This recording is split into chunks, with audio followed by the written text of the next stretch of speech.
What is up, guys? It is the Bluebloods back with y'all with another Week 5 preview, man. Make sure to go check out our playlist. You can find it on our channel. We got all our Week 5 previews on that playlist, man. We've had a bunch of them, all the biggest games of the week, and we got another huge ranked matchup here between Baylor and Oklahoma State, 6 p.m. Central Time, live on ESPN2 on Saturday night. If you're new, smash that subscribe button real quick. And we got the Cowboys favorited by 3.5 points this Saturday night. And right now, you're looking at this game as possibly the biggest Big 12 game of the year thus far. And these two teams are really trying to establish themselves as contenders for that Big 12 title this year in a huge undefeated matchup. Stillwater is going to be rocking this weekend, and I absolutely cannot wait to catch this game on Saturday night. Now, for storylines, Oklahoma State comes into this matchup after a big win against number 25 Kansas State in Stillwater last weekend. And this team, from week 1 to now, has progressively improved each and every week throughout the season. Mike Gundy and the Cowboys have finally become a dark horse for that Big 12 championship this year. And a win this weekend, especially a convincing one, could have this team in the top 15 come Sunday afternoon. Now, on the flip side, Baylor comes into this matchup already doubling their win total from last season. And this team this year is finally what a lot of people thought we were going to see under Dave Aranda when he left LSU and took this Baylor head coaching job to take over for Matt Rule. Now, they're coming off a huge upset win over number 14 Iowa State. And if they win this weekend, has two huge conference ranked wins. Baylor takes a huge step forward in contending for that Big 12 title game appearance in Arlington, which they were there just a few years back. So this team knows what it takes to get there, and they absolutely are on a mission. And getting a big win this weekend will take a huge step forward. Now, Oklahoma State has the advantage in this series 21-18 and won last year's matchup convincingly. But this series is 2-2 in the last 4 games, each team winning in each location. So Oklahoma State has won in Stillwater, they won in Waco, and same for Baylor, vice versa. So this series is always competitive. It's very evenly matched, and we are going to see two great teams go at it on Saturday night. Now, the keys for the game. Let's go ahead and get into these. We're going to start with Oklahoma State, and man, the key for them is kind of complicated. And really and truly, if you want to be honest, after the type of season they've had, the key should be to stay healthy because the injury bug picks a team every year to play. This Oklahoma State team has been ravaged by injuries throughout the first 4 games, so they have to try to stay healthy. But the number one key for me is to keep this offense balance due to a bunch of players having to step up that you didn't think were going to have to be in certain roles. You have to keep the pressure off of them.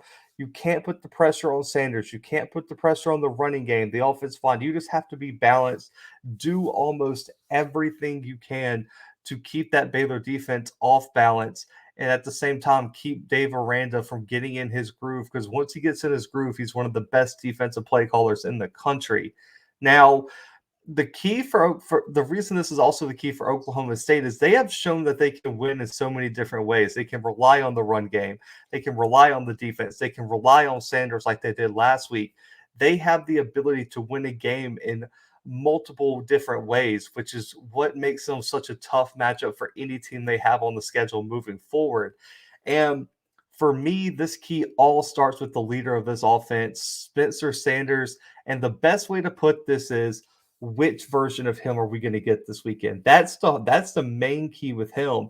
If we get one of the games where he's in his groove, in his rhythm, and he's confident, Oklahoma State is going to be a tough matchup for any team they come up against. But if he's on one of those off days, this entire team seems to fall apart. So which Sanders are we getting this weekend in Stillwater in a huge ranked matchup?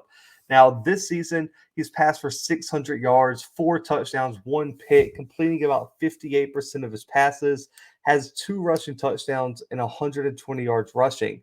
He's been best when he has a clean pocket, but he's been dangerously good over the middle in that intermediate passing game range. So, 10 to 19 yards down the field, he's completing over 70% of his passes, averaging 14 yards a completion, along with 3 touchdowns, 0 interceptions, and a 92.2 Pro Football Focus passing grade. He's been elite at those mid-range passes in between the numbers, and if he can pick this Baylor defense apart and get some favorable matchups over the middle in that intermediate range, this Oklahoma State offense is going to be tough to stop. Now, Sanders has to limit his turnovers and be dynamic with his legs due to the one, because that's when this offense is functioning at its highest, and two, there's so many injuries at that running back position, which moving to that, LD Brown, Dominic Richardson, Desmond Jackson all have missed time this year. And luckily, Utah State transfer Jalen Warren has stepped up in a big way for this Oklahoma State team. Almost 400 yards rushing, 4 touchdowns, and has really helped this offense stay afloat throughout the revolving door at running back. So look for Warren to be a key this weekend. But going into this game, just a quick update. Based on the reports as I'm recording, LD Brown is going to be out for a few more weeks, but Dominic Richardson could be back this weekend and could serve a kind of a backup role, a rotational role this weekend against Baylor.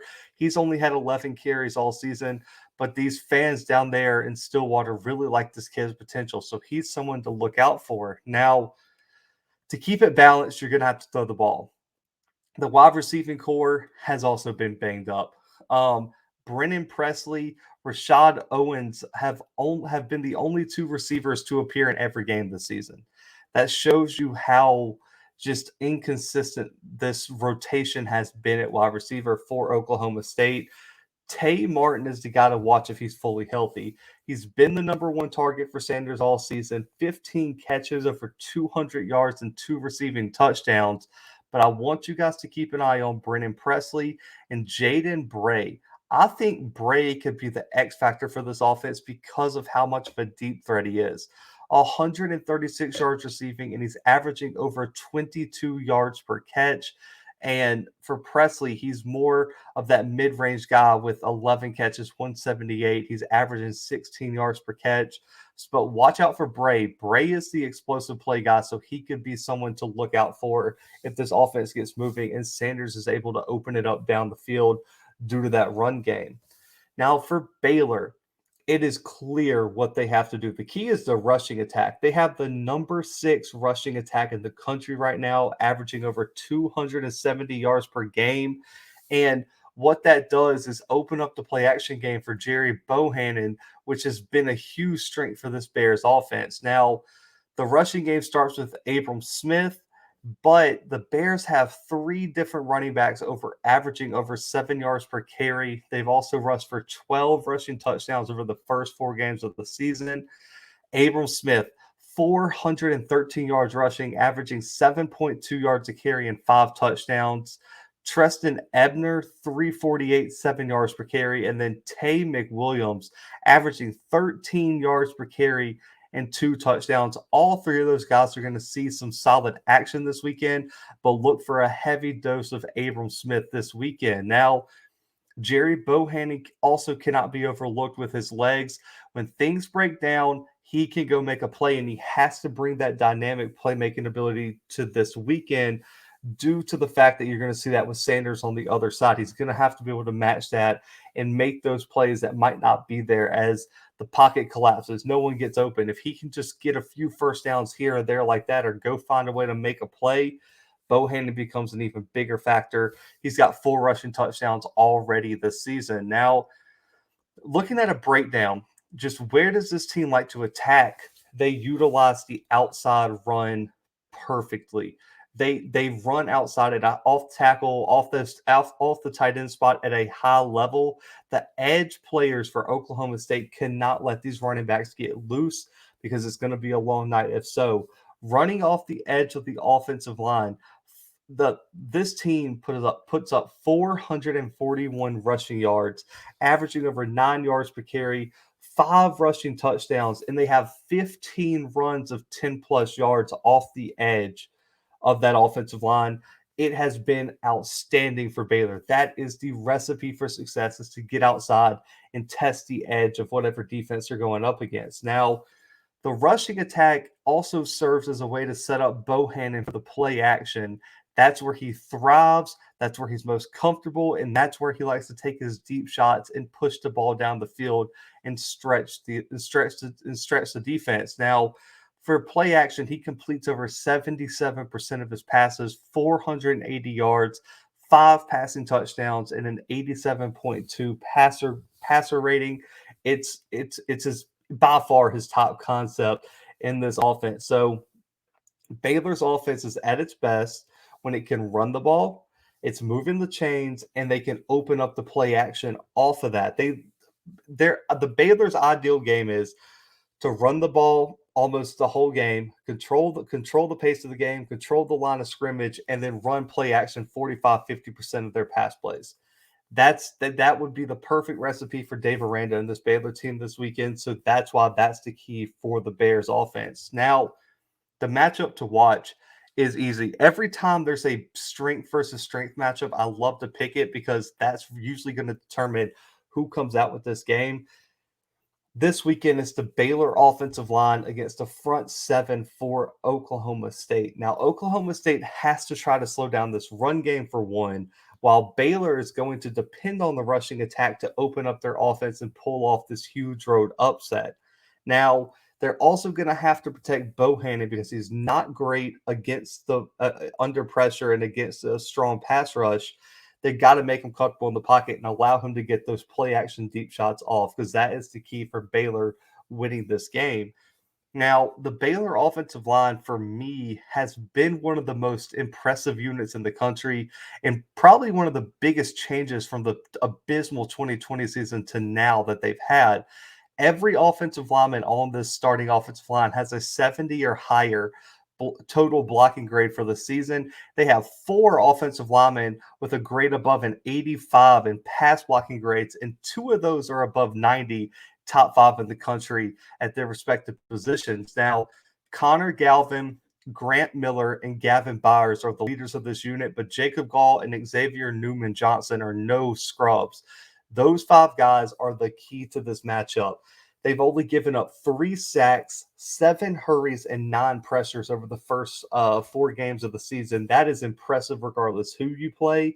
If this offensive line can control the line of scrimmage again, protect Bohannon, and pave some rushing lanes for those explosive set of running backs, Baylor is going to be a tough team to knock off in Stillwater this weekend. But on the flip side, this Cowboys defense, even though they've had to fight injury, you look at the Trace Ford and Trey Sterling injury, both out potentially for the season. There's some real playmakers still on this front seven that are going to be players to watch this weekend. The Cowboys defense has done a great job getting after the quarterback. 17 sacks, 26 quarterback hits, and 67 pressures over the first 4 games of the season. It starts with Devin Harper at linebacker.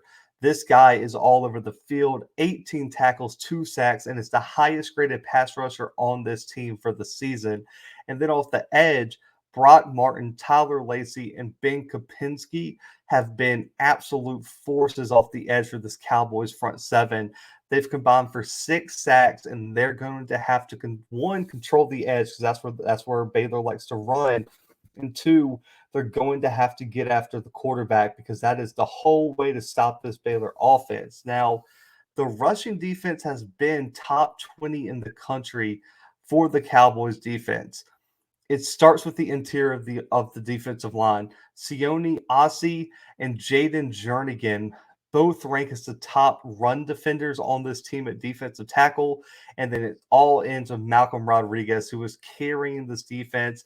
He's one of the leaders of this defense for the past few seasons, 43 tackles already, and he's the X factor at linebacker, and he's going to be all over the field, and he's the quarterback of the defense for this Oklahoma State team. So look for Rodriguez to have a huge game. Now, For my predictions, man, okay, we've covered a lot of games, and y'all can see that, but this might be the hardest one I've had to pick. I've went back and forth all day on this one.